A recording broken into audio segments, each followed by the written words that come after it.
好久不见。哎，昨天回来的。昨天晚上。累不累？累的。我一猜你今天就得出来。因为星期天我有抽奖比赛的，所以。星期天又去比赛呀？嘿，大家伙早喽！9月8号星期五，第5个训练日啊，还是出来跑了，因为还是想这么错一下下周的强度课的时间。但是今天这么跑完，下周的强度课就是我的第4个训练日，最后一个，肯定是状态不如刚休息完之后的。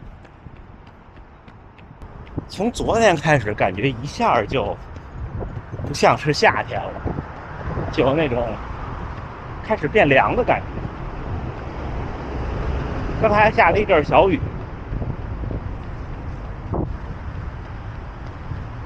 老哥之前出差了，去印度了，昨天回来。今天还是轻松跑，跑得短。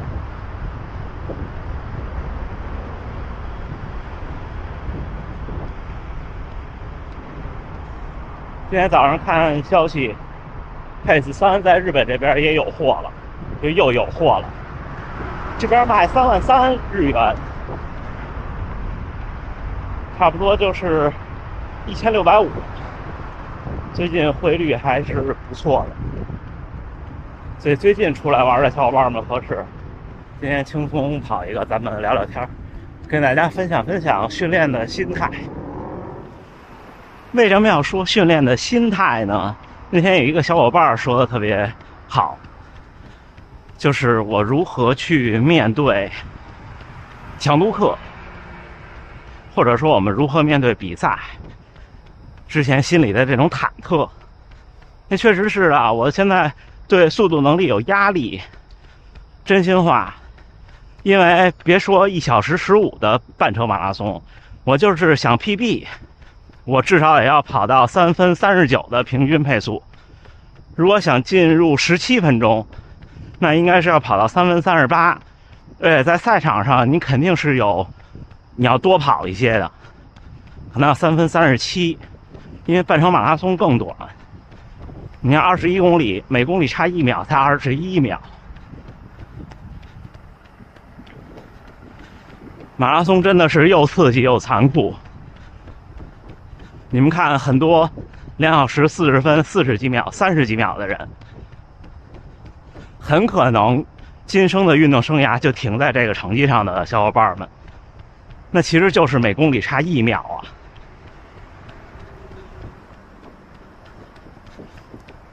像上周三这个强度课，就上一次这个强度课，我的目标就是我要跑进3分40，这样的话我才能有一个基本的信心，还有机会在这个月底和下个月中2场半程马拉松上试一试3分40的配速，3分39的配速。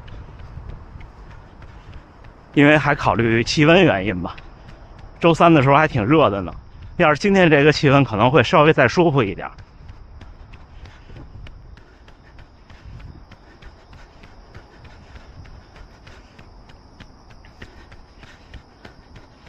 这基本就是心理的状态，就是你怎么去想这个训练。就我有时候会有2种不同的心态，第一种是确实是紧张害怕，或者说觉得可能会特累，这种就是平常的心态。正常情况下我面对强度课就是这个心态。还有一种就是前2天那种，前2天我是比较兴奋的，因为我想验证一下。所以其实你们发现，就还是看心理的目的。前2天我们说刘铮老师的那个事儿，但是虽然出了这个事儿，我还是坚信我的观点：人心理的边界要比肉体的边界近得多。而且我也多次说是，身体健康的成年人，老哥在前面好像是身体健康的成年人。他那天的情况是因为他生病了，对吧，小伙伴们？这跟我说的不矛盾哈。像刘铮老师那天他们是个接力赛，接力赛嘛，肯定是希望为团队付出自己最好的成绩，对吧？都能理解的。就普通训练中，大家其实不用太担心，您自己跟自己跑没事儿的。但是呢，我还是重复很多次我说过的，就是如果您发烧了，无论有没有其他症状，可能都不要再做这种户外的跑步运动了。你们就看我上个训练周期跟大家复述一下，好像是对，第一天是强度课，冲坡，然后1公里那种，10组400加一个1000。第二天轻松跑，然后第3天我自己还跑了一个10组的1分钟快慢。第4天周末正好他们在这儿有一个15公里的4分配速，我跟了12公里，就是我是从他们开始的第3公里碰见他们的。碰见他们的时候，我已经跑了6公里了。那天我觉得根本就不可能跟得住，但是还可以。而且最后我觉得我还有余力，因为4分的配速已经在我的马拉松比赛配速还要慢一些了。所以人在正常情况下，人的边界就是人的天花板其实是很高的。又开始掉点儿了，我不知道会不会弄失镜头啊。这就是我的一个安慰自己的心态。至于面对比赛呢，现在其实面对半程马拉松比面对全程马拉松更有压力，因为半程马拉松余地就更小了，就什么都可能发生。半程马拉松真的是要顶，就到17公里左右，其实真的挺这个劳心劳力的。我记得北京半程马拉松那次，最近一次跑到要左转进到原来亚运村奥体的那条后边那条路之前，有那么几位可能是带着专业队来的教练，因为那时候专业队跑去也没多久，给我们加油，说快了，还有当时好像还有说还有5公里还是7公里忘了，5公里的还有5公里，我当时一想还有5公里呢，那就是这样的。而且有时候赛道上会有很多的不期而遇的惊喜和意外，比方说还是那次半马，跑到快结束了，最后一个拐弯之前，那个折返，大概是19公里的时候，两边那边都是住宅区了，然后就有好多观众，然后正好我超过了一个人，然后观众就喊：“哎，超的真轻松！”然后当时我心里就一愣，我觉得可能被超的那位小伙伴心态肯定会受影响的。那如果是我怎么办呢？我当时就反思这个问题，我想如果我将来遇到这种事情，我怎么调整？这都是不期而遇的，你自己左右不了的。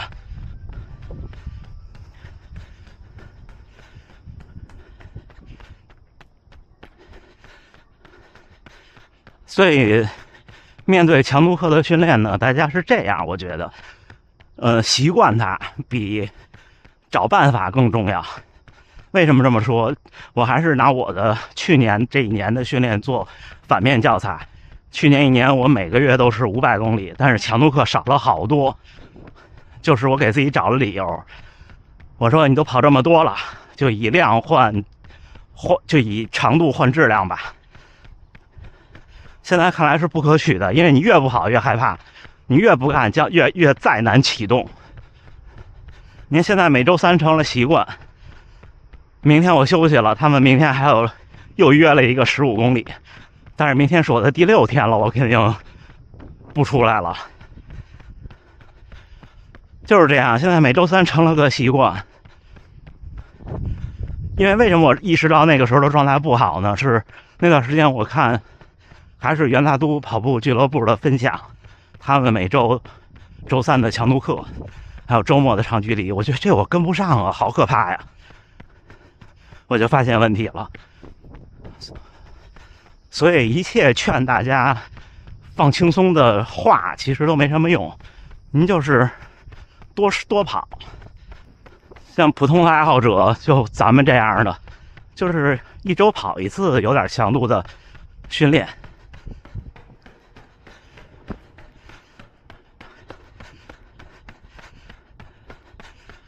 这样的话，再面对强度课，心态就会好很多吧。我现在就是觉得，不管每周3的强度课能让我提升多少，至少让我有了这么一个收获就可以了。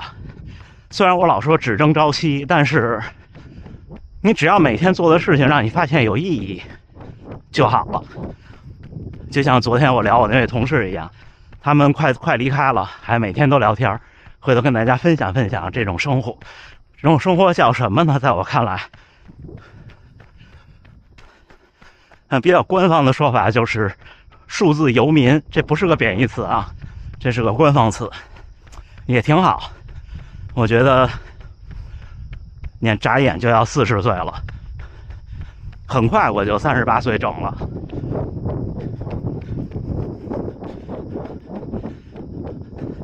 再想想吧，把生命活得有些宽度也挺好的。当然每个人定义宽度不一样啊，不是说只有这样才行。今天跑起来也没有很累，感觉还行。今天穿了一双好久不穿的鞋，穿了一双飞影的 PB 2.0，感觉还是就是落地的声音至少挺大的，挺有刺激感。那回头咱再聊一会儿，看看能不能碰见老哥他们。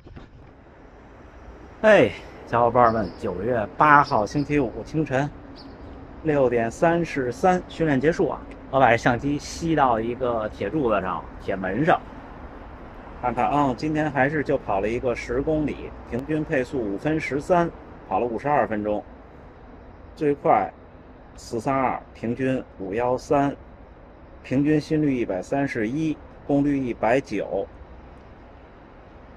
平均的步幅99厘米，还行哈。步频194，99厘米就是我首马，2015年的北京马拉松，我就是99厘米，大概就是这个状态吧。今天碰见老哥了，从印度回来，跟我说印度太热了，然后路面也不平，车也多，跑步特别的困难，但是他一天都没停，都在14、15公里以上，太厉害了。然后你们还记得那个就来过一次的跑特快穿一个花裤衩的那个小伙伴周三，有一次我看他的 Instagram 上个月是660公里，所以人家是又有质量又有数量。我现在只能是慢慢的牺牲一点数量，换更多的质量。这就是我跟真正的业余高手的区别，或者说跟真正的高手的区别。这个没办法。而且你们说像专业运动员有教练有营养师各种的，他脱产去练，他其实心里也有压力。为什么我迟迟没有下决心？其实那时候在国内的时候，比方说去云南有那种训练基地，就是对所有人开放的，然后像肯尼亚也有那种，就是你花点钱花点时间就能去嘛。一直说就我们这种工作，就像现在我的状态，其实是很多时候时间相对自由，就是叫什么任务驱动型吧。但是呢，下不去狠心。日本也有，就在那个你们看过那个你的名字，就是大概在那个地方，那就是一个半高原，也有好多那种训练营，1个月，然后你什么都管，就是你封闭训练，还不像肯尼亚那种，就是我随便，是封闭训练。然后还有各种的这个科学的东西，但是就是下不去这个狠心，这就是面对训练普通人的一些苦恼吧。专业运动员是很多时候，其实大家相信我啊，绝大多数专业运动员是没办法，他需要这样，因为他选择了这个行业。这就跟我们工作，很多人工作的时候，你不可能永远都很抱着对工作的热爱去工作，对不对？像跑到现在我这个训练的状态和成绩的要求的时候，确实会有更多这种的苦恼，这个没办法。行吧，往家溜达。那今天是第5个训练日，不常见哈，明天就休息了，然后周日、周一、周二、周三4天，周三是最后一个训练日，并且是强度课。努力干，准备9月30号和10月15号的2场半程马拉松。刚才老哥还问我说怎么计划的目标，我说我应该会在9月30号的时候就全力以赴。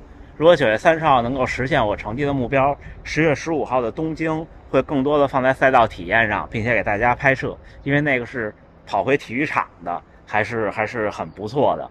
然后到时候多出点这个片子，多拍点素材，是不是？行，那就这么着，还是祝大家能努力生活，健康平安，我们一起加油干，加油干，咱下回再见。